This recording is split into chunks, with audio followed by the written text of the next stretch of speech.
एक जंगल में एक चील राजा राज करता था। चील राजा के पास एक सुंदर सा खेत था जिसमें बहुत सारे पक्षी रहते थे। चील राजा ने खेत की रखवाली के लिए एक कौवे को रख लिया था। कौवे का नाम कालू था। उसका स्वभाव बहुत अच्छा था। चील राजा को जब भी पक्षी खाने का मन होता तो वो कालू कौवे को कहकर एक पक्षी मंगवा लेता था। कालू कौवे हर बार एक सुंदर स्वादिष्ट पक्षी लेकर आता। एक दिन चील राजा, ये कालू कौवा हर बार मेरे लिए स्वादिष्ट पक्षी का चुनाव कैसे कर लेता है? आखिर उसे कैसे पता चलता होगा कि कौन सा पक्षी स्वादिष्ट है? आखिर मुझे पता लगाना ही होगा।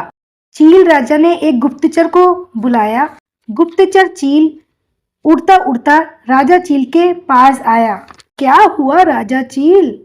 दरअसल मेरे यहाँ एक कालू कौवा काम करता है। उसे मैंने अभी अभी मेरे खेत की देखभाल के लिए रखा है।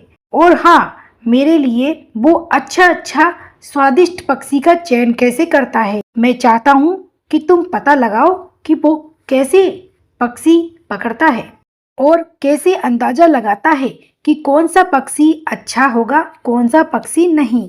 जी राजा चील, मैं अभी पता करता हूँ। चील गुप्तचर ने जगह जगह जाकर पता लगाया, पर कालू कौवे के बारे में कोई कुछ ज्यादा नहीं जानता था।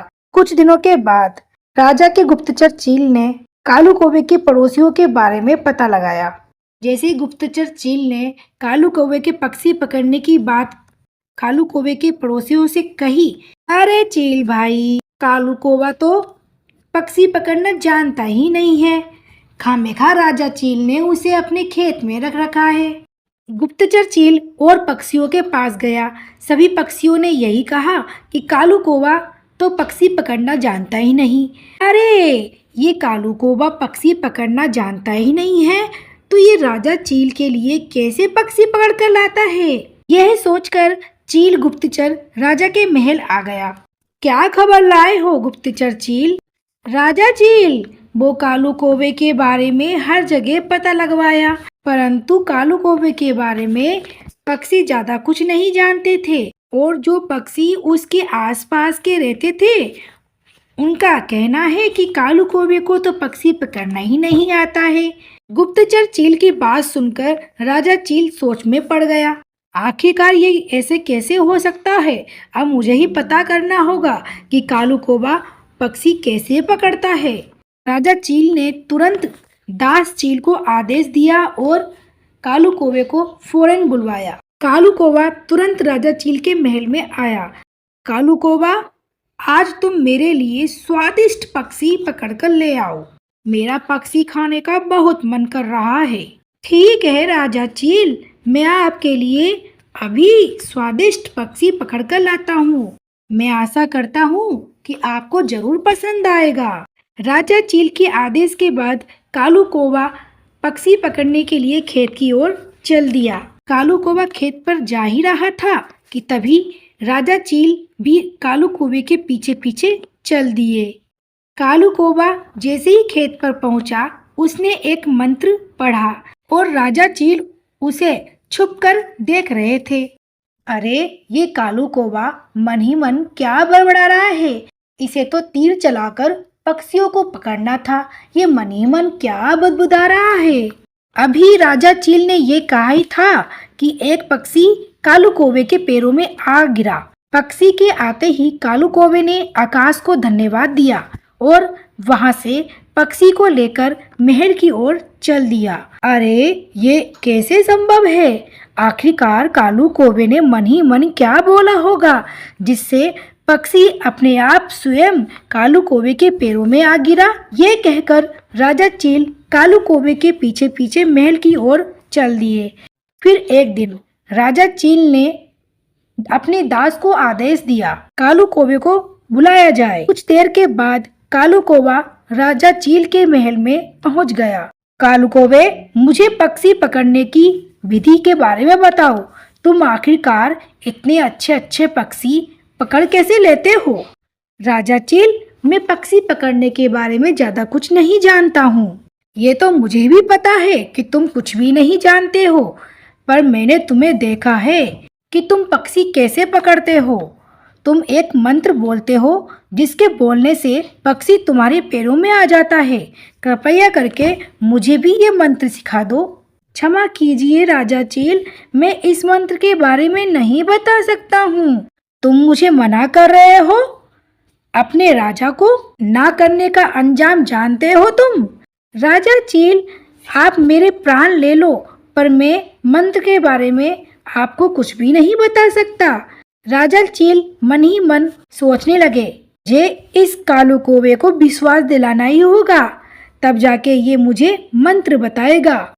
राजा चील ने बार बार कालू कौवे से विनती करने लगा और उसे विश्वास दिलाने लगा कि वो इस मंत्र के बारे में किसी को नहीं बताएगा। कालू कौवे ने अंत में राजा चील को वो मंत्र सिखा ही दिया। मंत्र सीखने के बाद राजा चील अपने खेत पर पहुंच गया। अब मैं उस मंत्र का उच्चारण करता हूँ और देखता हूँ क्या सच में ये मंत्र काम करता है। जैसे ही राजा चील ने मंत्र बोला, आकाश से एक पक्षी आकर राजा के पैरों पे गिर जाता है। राजा चील ये देखकर खुश हो जाते हैं। अब देखो मैं क्या करता हूँ। ये सोचकर राजा चील अपने महल की ओर चल दिए और महल में जाने के बाद राजा चील ने अपने मंत्री चील, दास चील सभी को ये मंत्र के बारे में बताया। तब मंत्री चील ने कहा, राजा जी, ये मंत्र आपको किसने बताया? मंत्री चील, ये मंत्र मुझे कुछ दिनों पहले एक सन्यासी पक्षी ने बताया। उन्होंने ही मुझे कहा था कि ये मंत्र बोलने से आकाश से पक्षी गिरेंगे। फिर क्या था, थोड़ी देर के बाद मंत्री चील भी उसी खेत की ओर निकल पड़ा और उस खेत में जाकर मंत्र बोला, पर उस मंत्र से कोई भी पक्षी उनके पैरों पर नहीं गिरा। मंत्री सोचने लगा, राजा चील ने हमसे ऐसा मजाक कर कर अच्छा नहीं किया, इनसे मुझे बात करनी ही होगी। सभी पक्षियों ने राजा चील से बोला कि यह मंत्र काम नहीं करता है, जिससे राजा चील को काफी शर्मिंदा होना पड़ा। उसके बाद राजा चील ने फौरन कालू कौवे को बुलाया और कालू कौवा महल में आ जाता है। हे कालू कौवे, तुमने तो ये कहा था कि ये मंत्र बोलने से पक्षी अपने आप ही पैरों में आकर गिर जाता है। फिर कालू कौवा कुछ नहीं बोला और कालू कौवे को लेकर राजा चील अपने मंत्री चील के साथ उस खेत पर जा पहुंचे जहां पर आकाश से पक्षी गिरते थे। और वहीं जाकर राजा ने कालू कौवे को सजा सुनाने का आदेश दिया। तभी आकाश से अचानक आवाज आई, सुनो राजा चील, आकाश से एक भी पक्षी नहीं गिरा। इसमें कालू कौवे की कोई गलती नहीं है।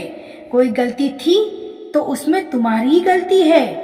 तुमने अपने गुरु को गुरु नहीं माना, जिसने तुम्हें ये मंत्र सिखाया है, इसलिए आकाश से एक भी पक्षी नहीं गिरा। अगर तुम कालू कौवे को गुरु स्वीकार करते तो ऐसा नहीं होता। आकाश की बात सुनकर राजा चील को अपनी गलती का एहसास हुआ और राजा चील ने कालू कौवे से माफी मांगी और उसे अपना गुरु स्वीकार किया।